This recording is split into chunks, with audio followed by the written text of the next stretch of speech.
Les dernières fuites sur les Xiaomi 17 et 17 Ultra viennent de sortir. Et franchement, ce qu'elles nous montrent, ça va bien au-delà d'une simple fiche technique. Ce qu'on voit se dessiner, c'est un véritable plan d'attaque pour prendre d'assaut le marché des smartphones premium. Alors on pourrait se demander, bon, c'est juste un lancement de téléphone de plus, non? Une petite mise à jour annuelle comme d'habitude. Eh bien la réponse, c'est pas si simple.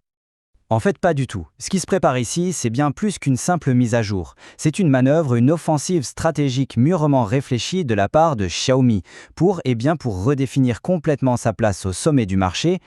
Et c'est là que tout le jeu change. Xiaomi ne veut plus être vu comme la bonne alternative. Fini ça. L'objectif est beaucoup plus ambitieux. Ils veulent devenir la référence, le standard, le téléphone auquel tous les autres concurrents vont devoir se comparer.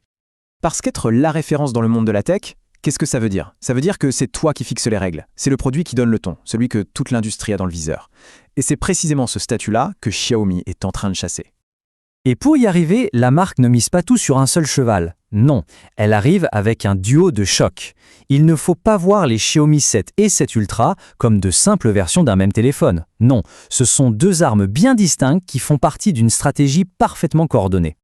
Chacun a son rôle, sa mission. D'un côté, le Xiaomi 17. C'est, on va dire, l'excellence équilibrée. Pensez à une berline de luxe super puissante, parfaite pour un usage intensif au quotidien. Et de l'autre, le 17 Ultra. Ah là, on est sur la vitrine technologique. C'est la supercar en édition limitée. C'est pour celles et ceux qui veulent le top du top sans le moindre compromis.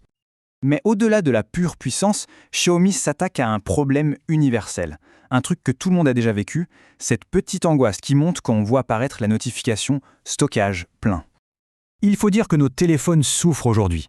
Entre les vidéos en 8K, les photos qui pèsent une tonne, les jeux ultra gourmands et maintenant l'intelligence artificielle qui tourne en local, avoir beaucoup de stockage, ce n'est plus un luxe, c'est juste devenu indispensable. Et ça, chez Xiaomi, ils l'ont très bien compris. Finalement, la promesse de Xiaomi se résume à un seul mot, liberté. C'est la liberté de créer, de jouer, de travailler, sans jamais avoir à se soucier de cette petite barre de stockage qui passe dangereusement dans le rouge. En fait, en misant sur un stockage local aussi énorme, c'est toute la valeur de l'appareil qui change. Ce n'est plus juste un téléphone, ça devient un vrai petit ordinateur de poche, un hub numérique personnel qui peut tout gérer, sans forcément dépendre du cloud en permanence. Mais la performance brute, ça ne fait pas tout, pas sur ce marché. Dans le premium, un smartphone, c'est aussi un accessoire de mode, une affirmation de son style personnel. Et ça aussi, Xiaomi l'a bien intégré. Absolument rien n'est laissé au hasard. La palette de couleurs est super travaillée.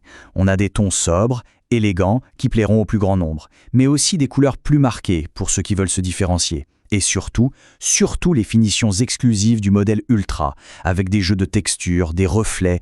Là, c'est une attaque frontale sur le terrain du luxe. Attention, il faut voir plus loin que les téléphones eux-mêmes. Ce lancement, il s'inscrit dans une vision bien plus large, qui est la stratégie de croissance mondiale de Xiaomi. Et là, on voit à quel point les deux modèles sont complémentaires. C'est une mécanique en 3 temps.